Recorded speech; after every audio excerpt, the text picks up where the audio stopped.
It may not look like it, but this is one of the USA's most contaminated towns. It was also the home to 15,000 people in its heyday, until it was gradually abandoned. You see, this is the town of Picher in Oklahoma, and living here would seriously reduce your life expectancy. Children would be found to have high levels of lead in their blood, and if that wasn't bad enough, parts of the town were being swallowed up by giant potholes. The story of Picher is all too familiar. An industry boom, then gradual fade away, leaving behind contamination, which would leach its way into the very water the town's residents would be drinking. The very thing that would make the town a success would be its dismantling. Today I'm looking at Picher, Oklahoma, and welcome to Plainly Difficult.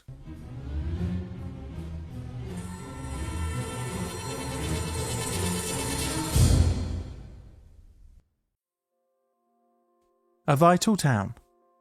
This is Picher, Oklahoma. Its story begins in 1913 with a discovery on a plot of land. What, you may ask? Well, it's this stuff. Lead. This metal is pretty important, and not just for the flashing on your roof. But it wasn't only lead, but also zinc, that was found on Henry Crawfish's property. Within months, the new town basically just sprung up around the discovery. The new town took on the name of O.S. Picher, the owner of the Picher Lead Company, the organisation who was going to exploit the site. The same company also dug the community's first well. Newspapers reported rather excitedly that the town was born overnight. Picher was incorporated in 1918 in March and became Oklahoma's most northeastern incorporated city. Before incorporation, the mines around Picher found a very large financial boom from a European disagreement, also known as the First World War. Lead and zinc are apparently very vital in the killing machine. So after its incorporation in 1918, the city would continue to grow, and by 1920, Picher had a population of just shy of 10,000 people, with a peak in population in 1926 of over 14,000 residents. Not only that, but in total some 20,000 people would be working in and around the city, bringing in plenty of business for local outlets and of course fueling the mining operations. So the mining operations were subsurface, i.e. below the ground, and as such they spread out underground, including under the city itself. The method of mining was a familiar subject on this channel. That was the room and pillar technique. This is where a room is excavated with pillars of rock to support its roof. It creates kind of a crisscross pattern, and it is a rather common method. However, the mines were prone to flooding, and as such they needed constant pumping out of water. You see, the land was leased to the mining operations from the Quapaw tribe of Oklahoma, whom had originally owned the area. Part of the original lease agreements meant that each 40-acre tract had to have its own mining operation. In total, 248 mills operating in the area would continue up until the 1930s. This produced a lot of chat, of which a large significant proportion is still there today. I mean, just look at this satellite image of the area. Chat is fragments of silicous rock, limestone and dolomite waste that was rejected during the lead zinc milling operations that accompanied the lead zinc mining. Piles mounted up all around Picher and in the wider Tar Creek area. This is all pretty bad, and as more would be extracted, this problem would continue to get worse. By the late 1930s, a centralised milling plan resulted in mill consolidation, and the waste piles would even still continue to pile up.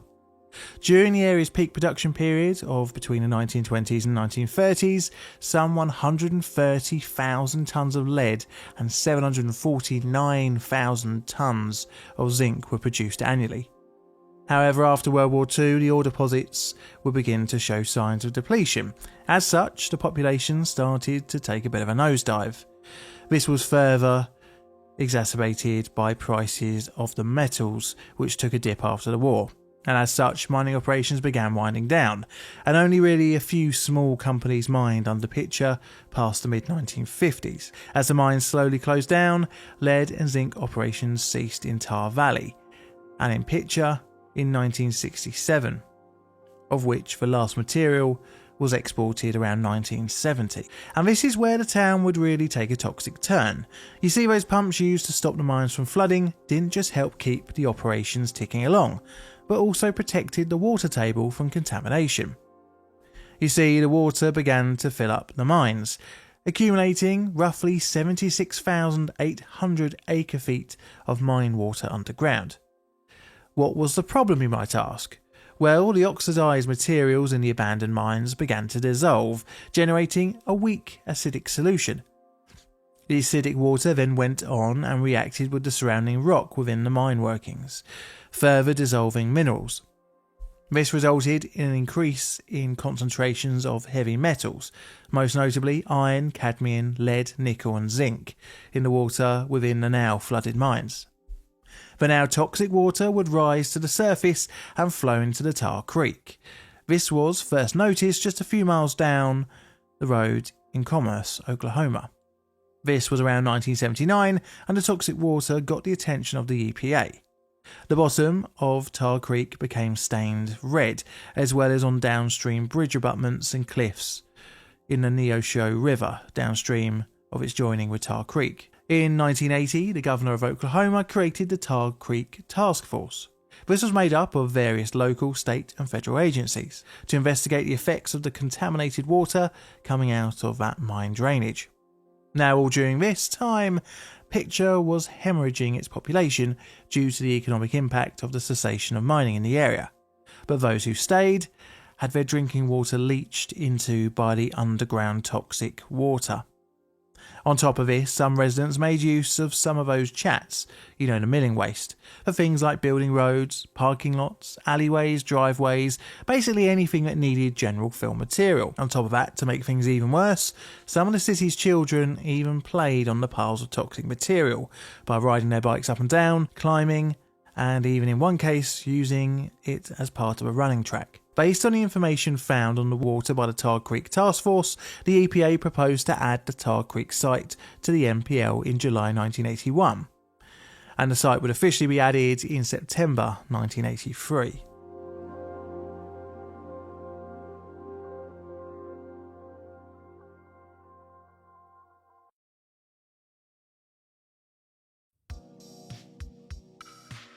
Enter the EPA.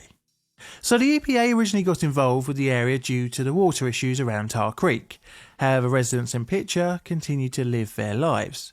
In 1984, work on the first area under the EPA cleanup would be known as Operable Unit 1, and this was beginning. In 1984, work on the first area under EPA control, known as Operable Unit 1, began.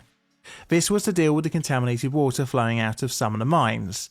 By plugging some of the aquifers and to stop more water getting into the mines, the EPA made use of diking and diversion structures. The town continued on during the clean-up works in the Tar Creek, and by the 1990s, concerns were raised about the area's children.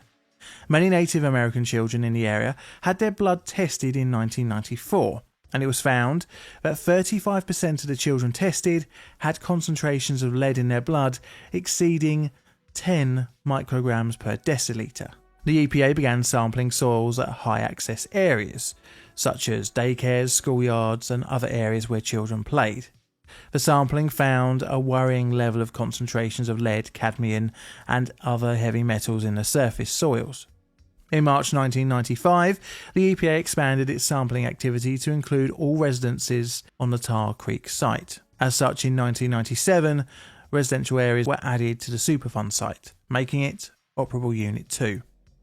Residents still remained, although the population would continue to plummet to just 1,670 in 2000. During this period, the EPA undertook a program of remediation of the yards and public areas, and education and outreach programs to help protect children's health. Another area, the OU3 Eagle Picture Office Complex, was added in 2000. But not only was the ground and water poisonous, but the ground itself wasn't even stable. A damning report came out from the US Army Corps of Engineers in 2004, in which 86% of Picture's buildings were deemed likely to experience subsidence, and even complete destruction from the severely compromised ground due to the mining works. Over the years, potholes had opened up, swallowing roads, the occasional car, and even whole houses. As such, the 2004 report's results were hardly surprising. However, one of the buildings highlighted for potential unplanned subterranean repositioning was that of the town's school. Time was running out for Pitcher. The federal government started offering buyouts for property in the affected areas of the Tar Creek Superfund site. What was bought out or abandoned was demolished, but some still remained. Pitcher wasn't actually the only town in the area that was slowly becoming abandoned. Cardin in Oklahoma, and also across the border in Kansas, Treese, were also being bought out and abandoned. The area would be hit with another bout of destruction when in May 2008, Pitcher was struck by a tornado. 6 were confirmed dead and many others were injured, although to add a bit more salt to the wounds, many more buildings had succumbed to the tornado. The end of the city. So after the tornado, house-swallowing potholes and toxic soil, the city's handful of remaining residents voted 55-6 to dissolve the Pitcher-Cardin School District in April 2009.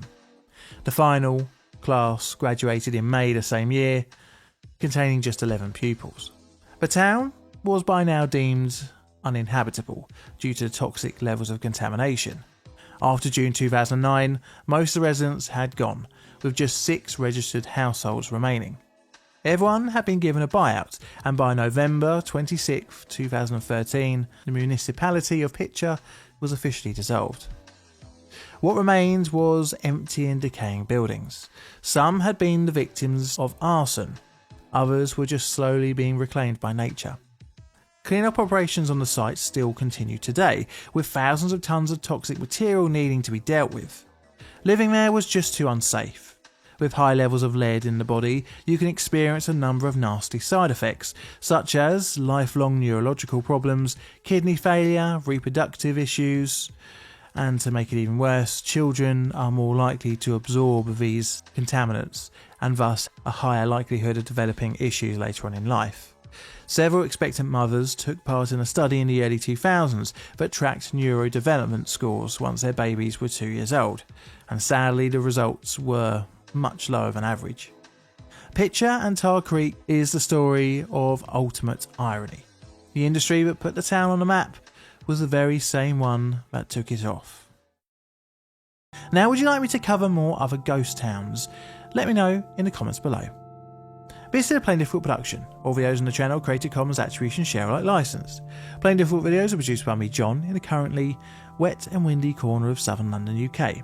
I have a second YouTube channel, and also Instagram and Twitter, or X, whatever you want to call it.